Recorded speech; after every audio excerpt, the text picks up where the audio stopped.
A row of houses, each with a number on the door. One question about them: a billion steps or 6,000? Pattern 2 of 10 in the NBX STUDIO dojo, sliding window. This is the one that turns a nested loop into a single pass by refusing to count anything twice. Same drill as last time. The question tells you the pattern if you read it properly. Watch for subarray or substring, both meaning a run of items that sit next to each other.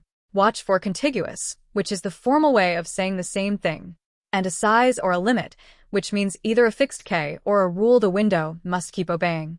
If the items don't have to be adjacent, this is not your pattern, and you're probably looking at a hash map or dynamic programming instead. Contiguous is the word to watch for because it is doing more work than it looks like. Here's the obvious version. Stop at every position and add up the whole window from scratch. With 6 houses and a window of 3, that's 12 additions, which is nothing. But a million houses with a window of 1,000 is a billion additions, and that program does not finish while anybody is watching. The sliding version does 12 for the small case too, and 2 million for the big one. The difference is what you refuse to redo.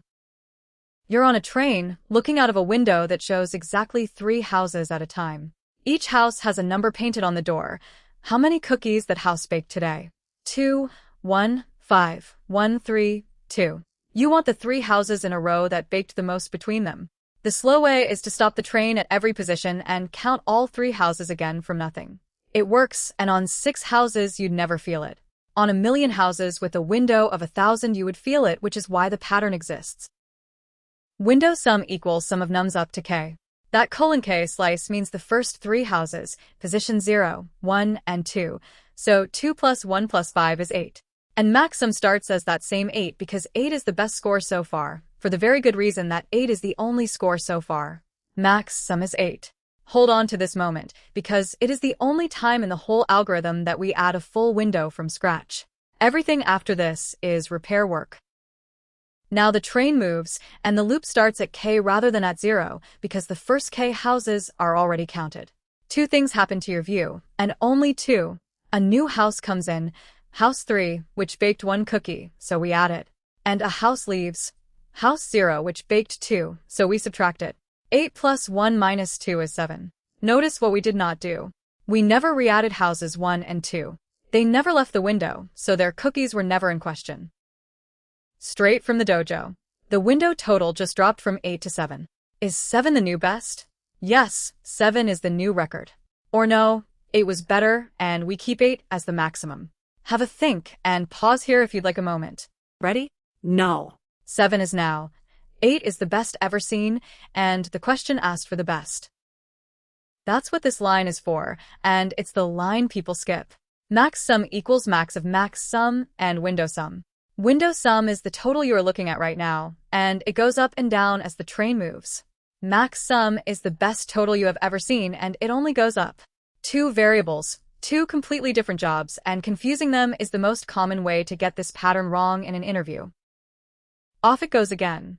House 4 comes in with 3 cookies, house 1 leaves with 1.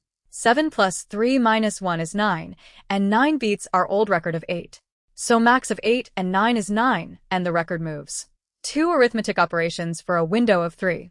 And here is the part that matters. That would still be 2 operations for a window of 1,000, because the repair work has nothing to do with how big the window is.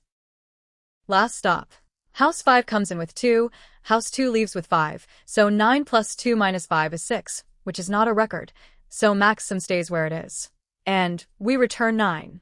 Every possible window of 3 has now been checked, and the winner was houses 2, 3, and 4. 1 pass down the street, 2 operations per step, and not 1 house counted twice.